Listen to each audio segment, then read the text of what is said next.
안녕하십니까. 신지식인 정의태입니다. 저는 국립한국복지대학교 특임교수를 역임했습니다. 민주당이 이제야 윤정부 경제라인 교체를 주장하고 있습니다. 감각이 굉장히 느린 거예요. 그래서 민주당이 경제라인을 교체하라.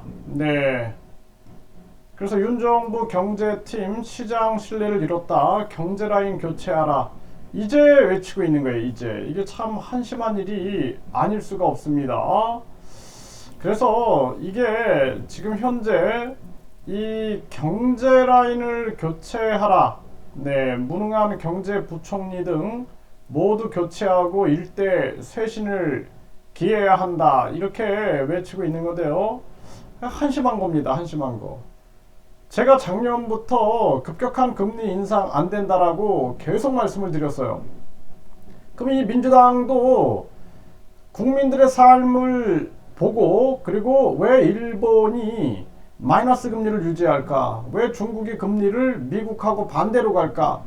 이거 미국에 뭔가 꼼수가 있구나. 미국이 기축통화 독점을 위하여, 또 4차 산업 독점을 위하여, 공급망 독점을 위하여 지금 식량, 에너지 모든 분야에 대한 독점을 시도하고 있구나. 삼성, 현대, LG, SK, 바이오생명과학이 미국으로 가는 거, 이러한 것들이 다 이런 이유이기 때문이구나. 이런 것들을 감지하고 그때 비판했어야 되는데 아무런 감각이 없는 거예요. 그러니까 무능한 경제부총리 모두 교체하고 일대 쇄신을 기해야. 제가 작년부터 얘기했잖아요. 경제부총리 빨리 해임시켜야 된다. 그리고 한국은행 이창용이 빨리 해임시켜야 된다. 이창용이가 IMF 간부 출신으로서 왜 미국만 따라하고 있는가? 한국의 사정을 왜 고려하지 못하고 있는가? 그런 얘기를 끊임없이 해왔는데 정말 안타까운 일이 아닐 수가 없습니다. 지금 이런 정황이에요. 이런 정황. 그러니까 우리나라 이 정치인들이 국민 생각을 하지 않는 거예요. 지금 코로나 긴급 대출 받은 소상공인들은 연 이자만 908만 원을 내고 있다는 거예요. 그래서 지금 중요한 것은 전염병 3년 동안 국민들이 얼마나 고통을 받았는가. 그리고 이 전염병 3년 이후에 급격한 금리 인상, 그리고 이 에너지 요금에 대한 폭등, 이러한 것들이 얼마나 국민들을 지금 쪼이고 있는가.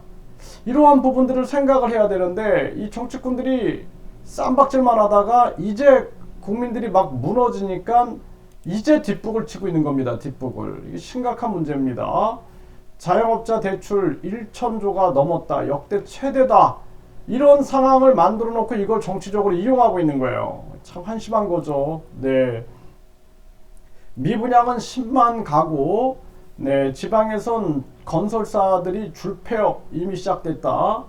1월에서 3월 건설업체 923곳이 폐업 신고를 했고 지방이 60%다라는 거예요. 금융사들은 지방 건설사 리스크 관리 피할 수가 없다라는 것입니다.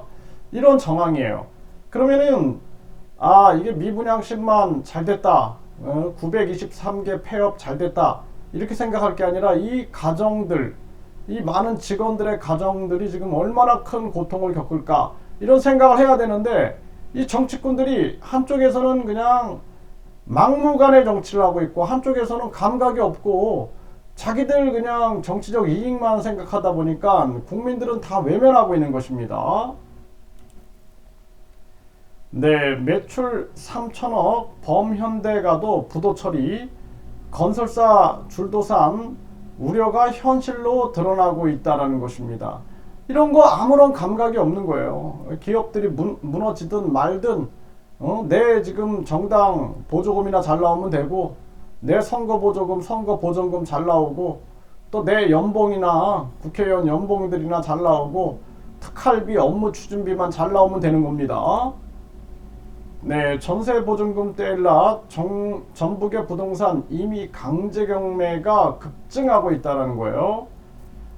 빚 갚느니 파산, 연초부터 회생 신청이 줄 이어 하반기가 더 암울하다라는 것입니다. 이게 정말 심각한 문제가 아닐 수가 없어요. 법인 파산도 2달 연속 100건대다. 이렇게 얘기를 하고 있어요. 이게 정말 얼마나 심각한 문제인지 이 정치꾼들이 이걸 알아야 되는데, 네, 벼랑 끝 개인 기업들 법원 행 급증이 일어나고 있고, 한계 내몰린 소상공인 코로나 충격도 못 벗어났는데 하반기 경기 회복 불확실성이 크다라는 것입니다. 개인 도산도 역대 최고 전망이 나오고 있는 정황이고요. 미분양발 자금난에 쓰러지는 지방 건설사들 계속 쓰러지는 거죠. 경상수지는 2달 연속 적자. 네, 2월에는 마이너스 5.2억 달러다. 이렇게 얘기를 하고 있습니다. 한국의 무역 수지는 지난해 198위로 바닥을 쳤고 북한보다 낫다라는 것입니다. 북한보다. 이런 지금 상황으로 가고 있는 거예요. 한국은행 4월도 기준금리 동결, 네, 4분기 금리 인하 시도 가능성. 너무 늦었다라는 거예요. 너무 늦었다. 선제 대응하고 미리 앞을 내다보는 예지력이 전혀 없는 거예요. 그러니까 이제 뭐 기준금리 동결한다. 다 무너지고 나서 뭐 하는 거예요? 다 무너뜨리고 나서. 기준금리 동결한다. 이러고 있는 겁니다. 이제. 이거 한국은행 이창용, 이 파월, 이 작자 뒤에 뭐가 있겠습니까? 다 이 투기자본들. 그러니까 미국 연준이 사기업 은행 연합회다, 민간은행 연합회다. 제가 계속 누누이 얘기했죠. S리스크, 이게 그러니까 스태그플레이션이죠. 그러니까 경기는 침체되는데 물가는 오르는 거죠. 글로벌 시장을 강타하고 있고 금리 인상 부작용 가시화되고 있다는 거예요. 세계 경제를 다 망쳐놓은 거예요. 세계 경제를 파월이 다 망쳐놨고 이창용이가 한국 경제를 다 망쳐놨습니다. 궁극적 책임은 윤석열 대통령이죠. 윤석열 대통령이 완전히 나라를 다 망쳐놓은 거예요. 그리고 국민들 잘못도 많아요. 네, 아무런 경험이 없는 공무원만 했던 사람을 대통령으로 앉혀놓은 거야. 얼마나 우리 국민들이 어리석은 거예요. 그러니까 이 지금 고생을 하고 있는 겁니다. 한심한 일이 아닐 수가 없어요. 네, 지금 한국 사실상 금리 인상 끝이다. 이렇게 얘기를 하고 있어요. 네, 참 안타깝습니다. 다 무너뜨리고 나서 이러고 있는 겁니다. 다 무너뜨리고 나서. 네, 이거 책임지게 해야 돼요. 이창용이 끌어내려야 됩니다. 빨리.